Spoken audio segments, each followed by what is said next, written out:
शुभ मिश्रा और आप देख रहे हैं चुनाव से जुड़ा सबसे पहला चुनावी बुलेटिन। चुनाव की चाल तो समझिए। लोकसभा चुनाव के पहले चरण की वोटिंग हो गई। वोटर्स ने अपना वोट ईवीएम में दर्ज करा दिया। रिजल्ट 4 जून को पता चलेगा, लेकिन नेताओं ने दावों की चाल चलना और भी ज्यादा तेज कर दी है। हमारी नजर चुनाव की हर एक चाल पर है, तो चुनाव से जुड़ी हर एक खबर को दिखाएंगे। खबर के अंदर की एक एक चाल को भी समझाएंगे। बस आप देखते रहिए देश का सबसे पहला समझाने वाला बुलेटिन, चुनाव की चाल तो समझिए।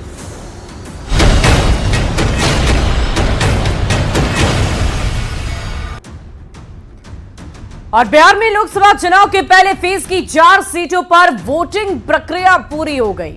वोटर्स ने बढ़ चढ़कर वोटिंग में हिस्सा लिया।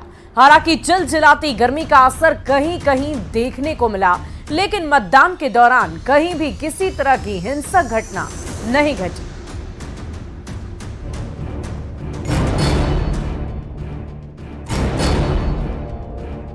वोटिंग के साथ 7 फेज में हो रहे लोकसभा चुनाव के पहले चरण का चुनाव पूरा हुआ। वोटर्स ने अपना फैसला ईवीएम में कैद कर दिया। पहले फेज के 4 सीटों पर 6 बजे तक 48.23% वोटिंग हुई, जो 2019 के लोकसभा चुनाव से कम है। 2019 में इन चारों सीटों पर 53.57% वोटिंग हुई थी। चारों पार्लियामेंट्री कॉन्स्टिट्यूएंसीज का एवरेज वीटीआर 48.23 48.23% है, जो 6 बजे तक ये अप्रोक्सीमेट है। ये निश्चित रूप से जो 2019 का लोकसभा इलेक्शन हुआ था उससे हम लोग लगभग 5% कम है। औरंगाबाद में शाम 6 बजे तक 50% वोटिंग हुई, तो जमुई में भी 50% के करीब वोटिंग हुई, जबकि गया में 52% वोट पड़े और नवादा में 41.50% वोट पड़े। 2024 में बिहार की चारों सीट पर हुई वोटिंग की तुलना अगर 2019 के लोकसभा चुनाव में हुई वोटिंग से कर लेते हैं, तो औरंगाबाद में 2019 में 53.64% वोटिंग हुई थी, जबकि 2024 में 50% ही वोटिंग हुई है। वहीं नवादा में 2019 में 49.61% वोटिंग हुई, लेकिन 2024 में 41.50% ही मत पड़े। यही हाल गया का भी है। गया में 2019 में 56.16% वोटिंग हुई थी, 2024 में 52% ही वोट पड़े हैं। जमुई की बात कर लें तो जमुई में 2019 में 55.22% वोटिंग हुई थी, 2024 में मात्र 50% ही वोट पड़े हैं। मतलब 2019 के मुकाबले बिहार की इन 4 सीटों पर कम मतदान हुआ है। कम वोटिंग की वजह क्या है, ये तो नतीजे आने के बाद ही पता चलेगा। फिलहाल वोटर्स ने अपना निर्णय सुना दिया है। रिजल्ट ईवीएम में कैद हो चुका है। अब सबको इंतजार है 4 जून का, जब ईवीएम खुलेगा और चुनाव परिणाम सामने आएगा। Bureau report, news 18। और 2019 के मुकाबले 2024 की वोटिंग को आप भी समझिए। बिहार की 4 सीटों पर वोटिंग हुई है। बिहार में इन 4 सीटों पर 6 बजे तक 48.23% वोटिंग हुई, जबकि 2019 में इन 4 सीटों पर 53.57% वोटिंग की गई थी। यानी 2019 के मुकाबले 2024 में करीब 5% वोट कम पड़े हैं। यानी 2019 के मुकाबले फर्स्ट फेज में वोटर्स का जोश थोड़ा कम रहा। और अब सीट वाइज इस आंकड़ों के गणित को समझिए। सबसे पहले हम आपको औरंगाबाद लोकसभा क्षेत्र की पूरी जानकारी देंगे। साल 2019 में यहां 53.64% मतदान हुए थे, और 2024 यानी कि आज की बात करें तो यहां महज 50% ही वोट पड़े। जमुई लोकसभा क्षेत्र की बात करें तो साल 2019 में 55.22% यहां पर मतदाताओं ने अपने मताधिकार का प्रयोग किया था, लेकिन इस बार 2024 में यहां भी 50% ही मतदाताओं ने अपने मताधिकार का प्रयोग किया। गया लोकसभा क्षेत्र आपको लिए चलते हैं। साल 2019 में 56.16% मतदाताओं ने अपने मताधिकार का प्रयोग किया। 2024 में 52% मतदाताओं ने अपने मताधिकार का प्रयोग किया, यानी कि यहां भी 4% कम मतदाता अपने मताधिकार का प्रयोग करते नजर आए। नवादा लोकसभा सीट की बात कर लें, 2019 में 49.61% लोगों ने अपने वोट को कास्ट किया और 2024 में 41.50% यानी कि 9% कम यहां पर वोट प्रतिशत देखने को मिला है। यानी कि बिहार की चारों ही सीटों पर 2019 के मुकाबले वोट काफी कम पड़े हैं। और आइए अब जानते हैं कि देश के बड़े राज्यों में कहां-कहां कितने प्रतिशत वोट पड़े। बिहार में 48.23 मतदान प्रतिशत है। महाराष्ट्र में 54.85% मतदान हुए। मध्य प्रदेश में 63.25% मतदाताओं ने अपने मताधिकार का प्रयोग किया है। तो मध्य प्रदेश की जानकारी हमने आपको दे दी है। चलिए अब आपको छत्तीसगढ़ लिए चलेंगे, वहां पर क्या मतदान प्रतिशत रहा। 63.41% लोगों ने मतदान किया। असम 70.77% यहां पर मतदाताओं की तरफ से मतदान किए गए हैं। तमिलनाडु, दक्षिण भारत में 62.08% लोगों ने अपने मताधिकार का प्रयोग किया है। त्रिपुरा में 76.10, पश्चिम बंगाल की बात कर लें तो वहां पर 77.57% वोट कास्ट किए गए। यूपी में 57.54%। उत्तराखंड की बात कर लें तो यहां पर 53.56%। अंडमान निकोबार में 56.87%। अरुणाचल प्रदेश में 64.07% मतदाताओं ने अपने मताधिकार का प्रयोग किया। जम्मू कश्मीर में 65.08%। लक्षद्वीप में 59.02% और मणिपुर में 68.62% मतदाताओं ने अपने मताधिकार का प्रयोग किया। बढ़ते आगे, बिहार में 4 सीटों पर वोटिंग हुई और 4 सीटों में कुल मिलाकर 38 उम्मीदवारों का भाग्य वोटर्स ने ईवीएम में कैद कर दिया। किसको जनता का आशीर्वाद मिला और किसे जनता ने नकार दिया, ये 4 जून को ही पता चलेगा। लेकिन उसके पहले सभी दलों ने अपनी अपनी बातें रखी है सामने।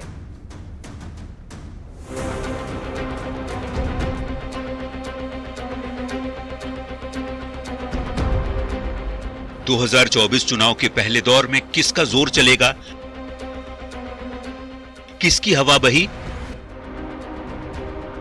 कौन किस पर भारी है, अब ये 4 जून को पता चलेगा। लेकिन पहले चरण के रण से जो तस्वीर सामने आई, जो दावे वादे हुए, उससे यह साफ है कि मुकाबला जबरदस्त है। बिहार में 4 सीटों पर वोटिंग पूरी हो गई। वोटर्स ने अपना मत ईवीएम में कैद कर दिया और इसी के साथ शुरू हो चुका है दावों का दौर। बीजेपी कहती है लालटेन बुझ गया है, अगले मतदान तक लालटेन साफ हो जाएगा। स्पष्ट दिखाई दे रहा है कि इस बार भी बड़े मार्जिन से एनडीए के प्रत्याशी हमारे सभी जीतेंगे। चारों की चारों सीट हम लोग बड़े मार्जिन से एनडीए जीतेंगे। तो चिराग पासवान दावा करते हैं कि हम लोग बड़े अंतर से चुनाव जीत रहे हैं। इस बात को ध्यान जरूर दीजिएगा, हम लोग बड़े अंतर से इस बार 40 सीटें जो जीतेंगे उसमें विनिंग मार्जिन जो होगा वो काफी बड़ा रहेगा। आरजेडी का दावा है कि लोगों ने महागठबंधन को वोट किया है। चारों जगह जो भी वोट पड़ा है महागठबंधन को पड़ा है और हम लोग निश्चित है 4 सीट आज का जीते। कांग्रेस प्रदेश अध्यक्ष अखिलेश सिंह कहते हैं कि जनता गोलबंद होकर इंडिया अलायंस को जिता रही है। सारा लोग गोलबंद होके महागठबंधन को वोट कर रहा है। बीजेपी करे सफाया हो जाएगा एक बार फिर से। बीजेपी का सफाया हो चुका है। वोटर्स ने अपना रिजल्ट तो सुना दिया, नेता जीत के दावे कर रहे हैं, लेकिन किसके दावे में कितना दम है, ये 4 जून को ही पता चलेगा। Bureau report, news 18। और चुनाव में जीत के दावे की सियासत को समझिए। बिहार में पहले फेज की वोटिंग हुई। बिहार में कुल मिलाकर 7 फेज में चुनाव है, यानी अभी 6 फेज में मतदान बाकी है। नेता जानबूझकर जीत के दावे करते हैं ताकि कार्यकर्ता का मनोबल बढ़े और लोगों का झुकाव उनकी तरफ हो, और इसीलिए अपने वादों को बार बार गिनवाया जाता है। बढ़ते हैं अगली खबर की ओर। लोकसभा चुनाव के पहले फेज में बिहार की 4 सीटों पर वोटिंग हुई है। वोटिंग के दौरान लोगों में जबरदस्त उत्साह दिखा और अलग अलग तरह के रंग भी नजर आए, जो बताने के लिए काफी है कि लोकतंत्र के महापर्व में लोगों ने कितना बढ़ चढ़कर हिस्सा लिया है।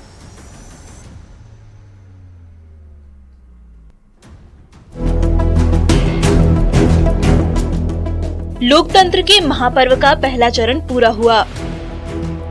बिहार की 4 सीटों सहित देश भर की 102 सीट पर वोटिंग की प्रक्रिया पूरी हो गई। बिहार में वोटिंग के दौरान तरह तरह के रंग देखने को मिले।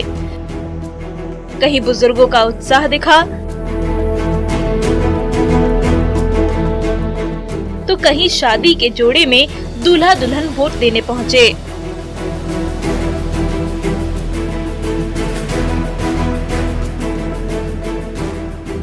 और कहीं दिव्यांग पति पत्नी ने वोट डालकर लोकतंत्र के महापर्व में सबसे बड़ा योगदान दिया।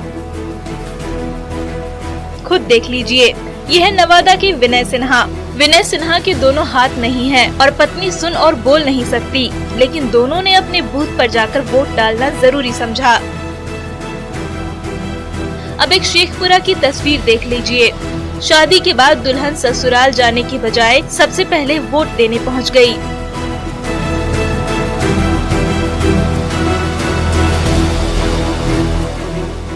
अब जज्बे को सलाम करने वाली इन 4 तस्वीरों को देख लीजिए। व्हील चेयर पर बुजुर्ग वोट देने पहुंच गए तो 105 साल की बुजुर्ग महिला वोटर ने वोट की चोट से उन लोगों को संदेश दिया जो गर्मी का बहाना बनाकर घर से निकलने से कतराते रहे। Bureau report, news 18।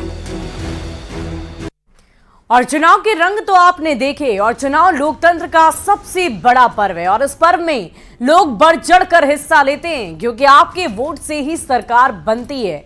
आप जिन्हें चुनेंगे वो ही नीति बनाते हैं, और यही वजह है कि लोग इस लोकतंत्र के महापर्व में बढ़ चढ़ कर हिस्सा लेते हैं, जिसकी तस्वीर आपने अभी अभी देखी है। और यहां रुकते हैं एक छोटे से ब्रेक के लिए। खबरें लगातार जारी है।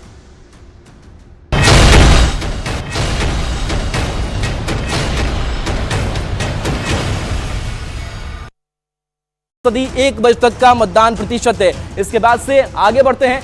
20 तस्वीर आपके टीवी स्क्रीन पर हम दिखा रहे हैं और एक एक तस्वीर हम आपको दिखाते हैं। ये तस्वीर देखिए, ईटानगर अरुणाचल प्रदेश से जो सामने आई है ये तस्वीर है, और इसके बाद से मिजोरम की ये तस्वीर है। लोकतंत्र के महापर्व की तस्वीर, कवरेज आप देख पा रहे हैं। और देखिए ये भी तस्वीर एक सामने आई है। अलग अलग राज्यों की जो तस्वीरें, 102 सीटें हैं लोकसभा की, जिस पर आज मतदान की जो प्रक्रिया है वो पूरी हो रही है। बस्तर छत्तीसगढ़, जयपुर, इसके साथ साथ शिलोंग मेघालय, अगरतला त्रिपुरा की तस्वीर देखिए, नवादा बिहार की तस्वीर देखिए। बिहार की अगर बात करें तो यहां पर 4 सीटों पर जो मतदान की प्रक्रिया है वो चल रही है। तो ये पूरी सीटें हैं और पूरी तस्वीर बयां कर रही है कि किस तरीके से पूरे देश भर में जो 21 राज्य हैं, 102 लोकसभा सीटें हैं, वहां पर मतदान को लेकर के उत्साह किस तरीके से चरम पर नजर आ रहा है। लोग लाइन में लगे हुए हैं, लंबी लंबी लाइन लगी हुई है। गर्मी काफी ज्यादा है, लेकिन इसके बावजूद भी लोग मतदान केंद्रों पर पहुंच रहे हैं। एक बार फिर से वो तस्वीर देखिए, और कई जो वीवीआईपी है वो भी मतदान करने के लिए मतदान केंद्रों पर पहुंच रही है। उधम सिंह नगर, उत्तराखंड देखिए, ये भी वोट उन्होंने डाला है। कूच बिहार, बंगाल की तस्वीर। बंगाल की अगर बात करें तो बंगाल में सबसे ज्यादा मतदान प्रतिशत जो है वो देखने को मिल रहा है। और देखिए कुछ और भी तस्वीरें आपको दिखाते हैं। सहारनपुर उत्तर प्रदेश की तस्वीर है। इसके साथ साथ तस्वीर देखिए, लक्षद्वीप जो केंद्र शासित प्रदेश है वहां भी मतदान कराया जा रहा है, पुडुचेरी। और इसके साथ साथ कोहिमा, नागालैंड की तस्वीर है। और ये महिला की तस्वीर है। महिलाओं की भी लंबी जो कतार है, लंबी जो लाइन है वो नजर आ रही है। और ये देखिए दूल्हा और दुल्हन नजर आ रहे हैं, चेन्नई तमिलनाडु, छिंदवाड़ा मध्य प्रदेश। तो ये तस्वीरें जो हैं वो पूरी हम आपको दिखा रहे हैं। और चलिए अब इस साइड आते हैं तो इधर भी आप देखेंगे जयपुर राजस्थान, जयपुर राजस्थान में भी पूरी तैयारी जो है वो नजर आ रही है। और यहाँ पर मतदाता काफी संख्या में पहुंच रहे हैं और यहाँ पर अपना वोट डाल रहे हैं और अपने मताधिकार का प्रयोग कर रहे हैं। इसके साथ साथ बस्तर, छत्तीसगढ़, मिजोरम, अरुणाचल प्रदेश की तस्वीर, यहाँ शिलोंग की तस्वीर। और एक एक तस्वीर जो है वो इस बात को बयां कर रही है किस तरीके से, चाहे वो बुजुर्ग हो, चाहे वो फर्स्ट टाइम वोटर्स, और फर्स्ट टाइम वोटर्स की अगर बात करें तो लगातार अपील भी की जाती रही। और फर्स्ट टाइम वोटर्स में काफी उत्साह भी नजर आता है कि पहली बार वो वोट देने के लिए जा रहे होते हैं और उनका उत्साह यही होता है कि किस तरीके से हमें वोट देना है, एक अच्छी सरकार बनानी है और नई दिशा जो है वो देश को देनी है। और उसी की तस्वीरें जो है बयां कर रही है किस तरीके से पूरी तस्वीर जो है वो सामने आ रही है। और वो तस्वीर बता रही है कि किस तरीके का उत्साह जो है वो नजर आ रहा है, चाहे वो असम हो, चाहे वो राजस्थान हो, छत्तीसगढ़ हो, मिजोरम हो। और उसकी तस्वीर देखिए, यहाँ पर जो पोलिंग अफसर है उनकी भी बड़ी ड्यूटी हो जाती है, उनकी भी बड़ी जिम्मेदारी हो जाती है कि वो मतदाता जो पहुंचते हैं उनका वो मतदान कराए। और इस बीच देखिए बड़ी खबर सामने आ रही है, गया में 30.।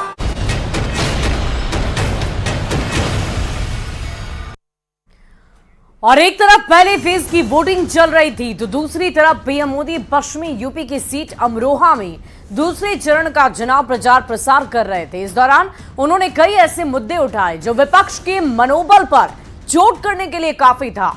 उन्होंने न सिर्फ अखिलेश यादव को निशाने पर ले लिया, बल्कि उन्होंने 2 लड़कों की जोड़ी पर भी तंजनुमा हमला बोला।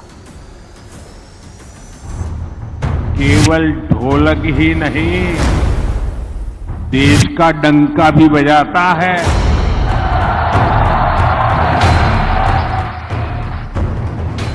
इधर पहले चरण का रन चल रहा था, उधर दूसरे चरण की सियासी जंग छिड़ गई।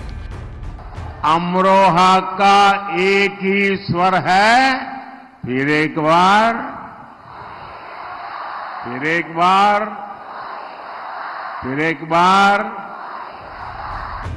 पश्चिमी यूपी की 8 सीटों पर जब मतदान चल रहा हो, ठीक तभी पश्चिम में ही प्रधानमंत्री मोदी ने राहुल गांधी और अखिलेश यादव पर कुछ ऐसा बोल दिया कि सियासी भूचाल आ गया। और ये दो शहजादों की फिल्म का पहले ही रिजेक्शन हो चुका है। पीएम मोदी ने साफ शब्दों में कहा, प्रदेश में 2 शहजादों की जोड़ी घूम रही है, उनकी फिल्म शूटिंग चल रही है। बात यही खत्म नहीं हुई। प्रधानमंत्री मोदी ने राहुल अखिलेश की जोड़ी पर आस्था से खिलवाड़ के सनसनीखेज आरोप भी लगाए। आज जब पूरा देश राममय है, तो समाजवादी पार्टी वाले जो राम की भक्ति करते हैं, समाजवादी पार्टी के लोग वोट बैंक की खातिर पब्लिकली कहते हैं कि ये सब तो पाखंडी है। क्या आप सब पाखंडी है क्या?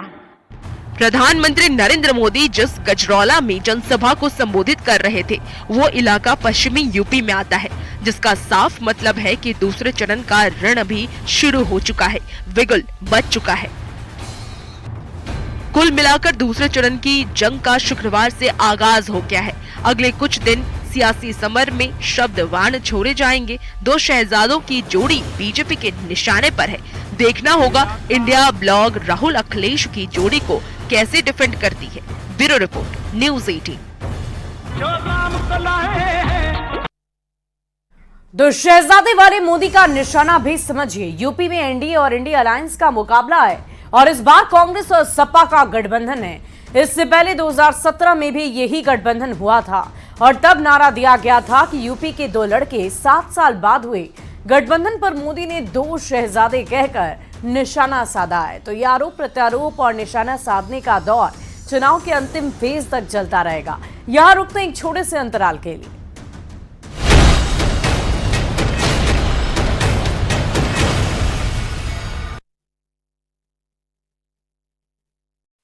मतदान जमुई की बात करें तो 34% और ये जो मतदान प्रतिशत है ये 1 बजे तक का मतदान प्रतिशत आपको बता रहे हैं। तो जो मतदान प्रतिशत अब सामने आ रहा है वो बता रहा है कि अब मतदाताओं में उत्साह ज्यादा बढ़ रहा है जैसे जैसे दिन चढ़ा है। हालांकि इस बात को लेकर कहा जा रहा था कि गर्मी ज्यादा है, इस बीच लोग पहुंच रहे हैं। और एक बार फिर से बिहार में 1 बजे तक की मतदान प्रतिशत की हम बात कर रहे हैं तो बिहार में 1 बजे तक की जो वोटिंग प्रतिशत गया में 30.40% वोटिंग जो है वो हुई है। इसके साथ साथ जमुई में 34.24% है, नवादा में 27.23% वोटिंग हुई है। यानी कि जिस वोटिंग प्रतिशत की बात करें, जो 9 बजे का वोटिंग प्रतिशत सामने आया, जो 11 बजे का आया, उससे कहीं ज्यादा वोटिंग प्रतिशत 1 बजे का सामने। और इस बीच बड़ी खबर के लिए रुक कर लेते हैं। बीजेपी कह रही है आप लोग 0 पर इस बार आउट हो जाएंगे। कौन कह 24 में बीजेपी कह रही है, वो अपना रिजल्ट बता रहे हैं। बौखलाहट है। विधानसभा में क्या कह रहे थे, क्या हालत हुआ, तो उन पे छोड़िए। पूरी तरीके से कहीं इफ एंड बट नहीं है। हम लोग चारों सीट फर्स्ट फेज का जीत रहे हैं और हमने पहले भी कहा है कि बिहार जो है इस बार चौंकाने वाला रिजल्ट देगा। आप लोग धैर्य रखिए, इंतजार कीजिए। तेजस्वी यादव को आप सुन रहे थे, जिन्होंने कहा कि बिहार से इस बार चौंकाने वाले परिणाम सामने आएंगे। थोड़ा धैर्य रखिए, थोड़ा संयम, और उसके बाद जब 4 तारीख होगी आपके सामने तो उस वक्त सारी तस्वीर साफ हो जाएगी। और इस बीच देखिए, बिहार में 1 बजे तक के वोटिंग प्रतिशत सामने आ चुके हैं। गया में 30% से ज्यादा वोटिंग, जमुई में सबसे ज्यादा 34.27, नवादा में 27.23%। तो 4 लोकसभा सीटें बिहार की, जिनमें आज सुबह 7 बजे से ही लोग मताधिकार का इस्तेमाल कर रहे हैं और वहां पर जमुई सबसे बेहतर स्थिति में नजर आता है। हालांकि 9 बजे के बाद अब जो ये आंकड़े सामने आए हैं वो थोड़े बेहतर हुए हैं और ये माना जा रहा है कि गर्मी का मौसम है और ऐसे में बहुत सारे लोगों की जरूरत जो ये होती है कि वो ये सोचकर चलते हैं कि भाई या तो सुबह में चले जाएं वोट करने के लिए या फिर शाम में जाएं। इस वक्त देखिए ये वो आंकड़े हम आपको दिखा रहे हैं। गया में 30.40% वोटिंग अभी तक दर्ज की गई है। ये आंकड़े 1 बजे तक के हैं। 1 बजे तक का मतदान। जमुई में 34.25% लोगों ने अभी तक अपना मताधिकार का इस्तेमाल किया है। अब जरा देखते चलिए, जमुई के बाद नवादा की बात कर लेते हैं। यहां पर 27.23% लोगों ने मताधिकार का इस्तेमाल किया है। औरंगाबाद की भी बात करेंगे।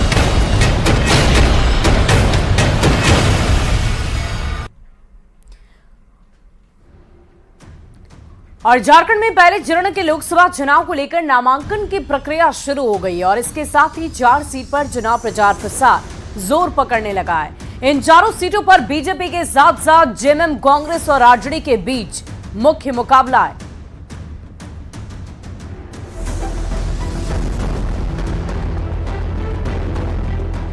झारखंड में पहले चरण की 4 सीट पर नामांकन शुरू होने के साथ ही चुनाव प्रचार जोर पकड़ने लगा है। बीजेपी के साथ साथ जेएमएम, कांग्रेस और आरजेडी जैसे राजनीतिक दलों के कार्यकर्ताओं ने गांव-गांव में जनसंपर्क अभियान तेज कर दिया है। बीजेपी को पहले चरण के लोकसभा चुनाव में सभी 4 सीटों पर कमल फूल खिलने की उम्मीद है। देखिए, भारतीय जनता पार्टी में कार्यकर्ता चुनाव लड़ते हैं और जनता इस बार चुनाव लड़ रही है। माननीय मोदी जी को फिर से प्रधानमंत्री बनाने के लिए जनता पार्टी से भी आगे बढ़ गई है।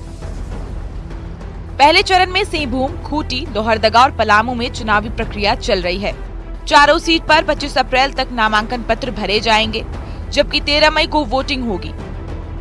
लोहरदगा में बीजेपी उम्मीदवार समीर उरांव का मुकाबला कांग्रेस के सुखदेव भगत से होने जा रहा है, तो सिंहभूम में बीजेपी उम्मीदवार गीता कोड़ा और जेएमएम उम्मीदवार जोबा मांझी आमने सामने हैं। पलामू में बीजेपी ने फिर से बीडी राम को उतारा है। आरजेडी की ममता भुइयां उन्हें चुनौती दे रही हैं। खूंटी में बीजेपी उम्मीदवार अर्जुन मुंडा और कालीचरण मुंडा आमने सामने हैं। और मुझे लगता है इन चारों सीटों पर एक आध जगह थोड़ी लड़ाई में नजर आएगी भारतीय जनता पार्टी, बाकी कहीं लड़ाई में भी नहीं है। एक तरफा चलेगा पूरा चुनाव। जैसे जैसे करीब आएगा हम लोग मजबूत होते जाएंगे। इनका जो जुमला है, जो जुमलेबाज पार्टी का तरह तरह का जुमला, वो जुमला कमजोर होता जा रहा है। पहले चरण की जोर आजमाइश शुरू होते ही नेताजी का जनता के बीच आना जाना शुरू हो गया है, तो जनता भी नेताजी के कामकाज का आकलन कर रही है। 13 मई को जब वोटिंग की घड़ी आएगी तो जनता भी नेताजी की किस्मत का फैसला ईवीएम में कैद कर देगी। अविनाश कुमार, न्यूज़ 18, रांची।